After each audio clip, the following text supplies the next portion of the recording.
O'ylandukmu? Bir yil o'tib ketdi. O'ylandukmu hech kaynimizda qolgan 365 kun haqida? Qo'y padisiga o'xshash qayerga mang'anligimizni bilmay haydilib ketayotgan bu dunyoda bir oz to'xtab nafas olg'ach nega mang'anligimizni, nemishqa bu qadar aldirab yugurayotganligimizni so'radikmi o'zimizdan? Farq etdikmi? Aram elish uchun telefonga qaragancha charchab ketayotganligimizni, rahatlik izlab insonlardan qochgan seri cho'kib ketayotganligimizni. Qancha qaytim soatlarcha telefonga qarab ololmagan xushallikni yenimizdagi qarindishimizning tabassumidan oldik va yo biz uningga berdik. Beshimizni ko'tarib ko'kka qaradikmi? Qargan siri ichimiz kangridimi osmonga o'xshash va yo yo'ridimi qalbimiz yorug' kunni ko'rish bilan. Uçqan kepinekler, bichirlagan qushlar, chimirlagan yulduzlar va midirlagan qo'ng'izlar qancha qaytim diqqatimizni tortdi. 3-4 yoshlik sabiy bilan o'xshash egizlikda ko'z-ko'zga qarab paranglashdiqmi? Quchqimizga oldikmi bir bovoqni va nasiyatini tinchidikmi bir mo'ysibitning? Agar qilmagan bo'lsak, yangi yildagi cho'ng planlarning ichiga qistirishni o'yladikmi bu kichik ishlarni? Shundaq. Uzoqdagi yaqinlarimiz bilan aloqa qila olmadik dedik. Arqadan Covid yuqumi tufayli gugut qepedak uylarga solandik. Yuqum tugidi. Endi nafas olamiz dedik. Ammo kundan kunga eshiyotgan mal baholari, bir turlik ezig'i tushmayotgan turmush hammamizni halsiratdi. Ammo kim bizga go'zal bir hayot, jannatdek bir dunyo va'da qilgandiki? Hech kim. Biz faqat o'zimiz qurgan xiyollarga o'zimiz ishondik. Maktabni bitirganda, chet elga chiqqanda, xizmat yoki pul topganda bir oz aram oldiganligimizga ishondirildik. Amaliyotda undoq bo'lmadi. Hayot faqat va faqat ko'rash edi. Buni biz kechikib his qildik. Balkim yosh vaqtlarimizda idealimiz bor edi.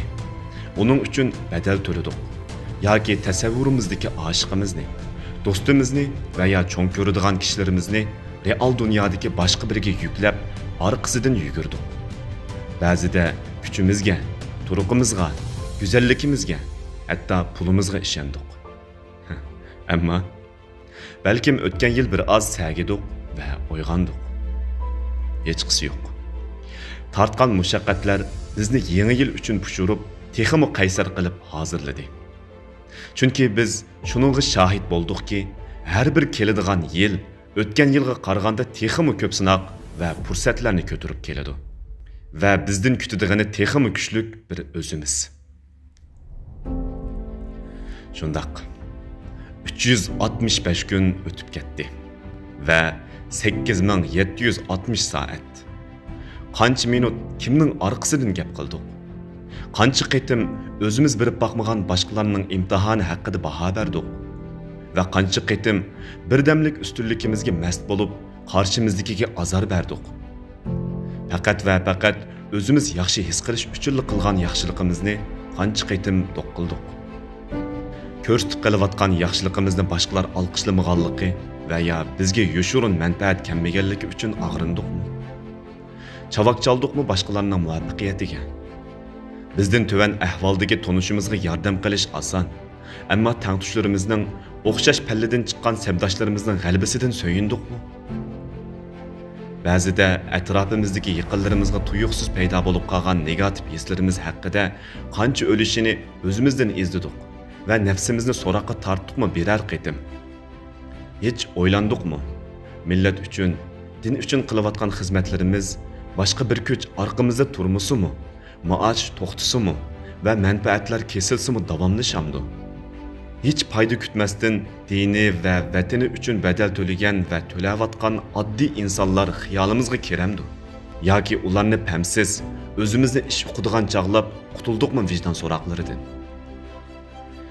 Mana shuningdek, boshqalardan bakrak o'zimiz haqida o'ylanish bir oz bearam qilsimi, bizni texmi tamkin va so'g'iqqan qilishi mumkin. Chunki boshqalar haqida bergan baholarimiz, atrofimizdagilar to'g'risida his qilgan tuyg'ularimiz haqiqiy o'zimizni aks ettiradi.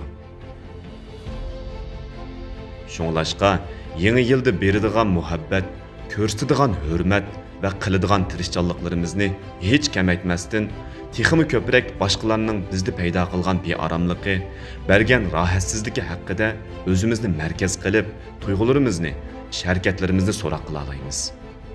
Qanchaki o'zimizni tushungan sari, ichimizdagi jidal aziyib, ruhimiz suzuklashib, huzur topa olamiz.